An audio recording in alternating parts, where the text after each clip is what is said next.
দীর্ঘ প্রায় ৪৪ বছর পর চট্টগ্রাম বিশ্ববিদ্যালয় কেন্দ্রীয় ছাত্র সংসদ চাকসুতে ফিরল ইসলামী ছাত্র শিবির। সংগঠনটির সমর্থিত প্যানেল সম্প্রীতির শিক্ষার্থী জোটের প্রার্থীরা ভিপি জিএস সহ ২৪টি পদে নির্বাচিত হয়েছে।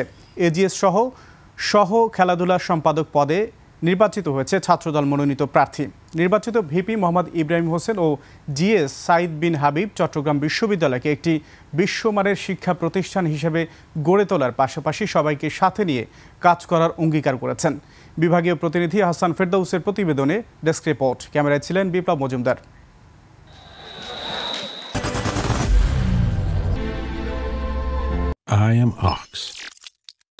ভোর তখন ৫টা। দীর্ঘ প্রতীক্ষার পর চাকসু নির্বাচনে প্রধান নির্বাচন কমিশনার এক এক করে ঘোষণা করে চাকসুর নির্বাচিত প্রার্থীদের নাম। উচ্ছ্বাসে ফেটে পড়ে চট্টগ্রাম বিশ্ববিদ্যালয়, মুখর হয়ে ওঠে স্লোগানে স্লোগানে। ভিপি পদে ছাত্র শিবিরের মোহাম্মদ ইব্রাহিম হোসেন পেয়েছেন ৭,৯৮৩ ভোট। তার নিকটতম প্রতিদ্বন্দ্বী ছিলেন ছাত্রদলের সাজ্জাদ হোসেন, তিনি পেয়েছেন ৪,৩৭৪ ভোট।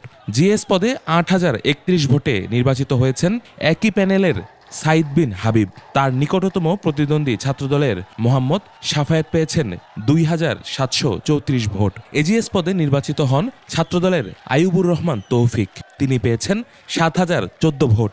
এই শিক্ষার্থীদের ভালোবাসায় যে এই পদে অলংকৃত হবেন তার নাম আমি ঘোষণা করছি।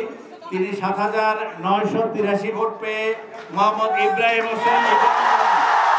নবনির্বাচিত চাকসু ভিপি জিএস জানান, সকল বিতর্কের ঊর্ধ্বে সবাইকে সাথে নিয়ে চট্টগ্রাম বিশ্ববিদ্যালয়কে আন্তর্জাতিক মানের শিক্ষা প্রতিষ্ঠান হিসেবে গড়ে তোলার পাশাপাশি নির্বাচনী প্রতিশ্রুতি বাস্তবায়নে কাজ করবেন বলে জানান তারা।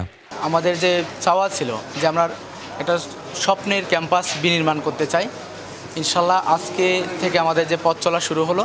আমরা চাই এই ক্যাম্পাসটা সত্যিকারের স্বপ্নের ক্যাম্পাসে পরিণত হোক। শিক্ষার্থীরা আমাদেরকে যে আমানতটা রেখেছেন আমরা যেন এর পরিপূর্ণ বাস্তবায়ন করে এই জন্য আপনাদের সবার সহযোগিতা চাই। চাকসু নির্বাচনে এবার শিবির সমর্থিত প্যানেল থেকে নির্বাচিত হয়েছেন এক অমুসলিম প্রতিবন্ধী প্রার্থী। তিনি প্রতিবন্ধীদের নিয়ে কাজ করার অঙ্গীকার ব্যক্ত করেন। আজকে এই চাকসুতে আমি এত সমালোচনা সহ্য করে এতদিন ব্যাপী পরিশ্রম করেছি, আজকে আমার পরিশ্রম সার্থক হয়েছে। বিশ্ববিদ্যালয়ে হল সংসদ নির্বাচনেও ইসলামী ছাত্র শিবির সমর্থিত প্যানেল এগিয়ে রয়েছে। ইউসুফ হাসান নাইম, ২১ টেলিভিশন।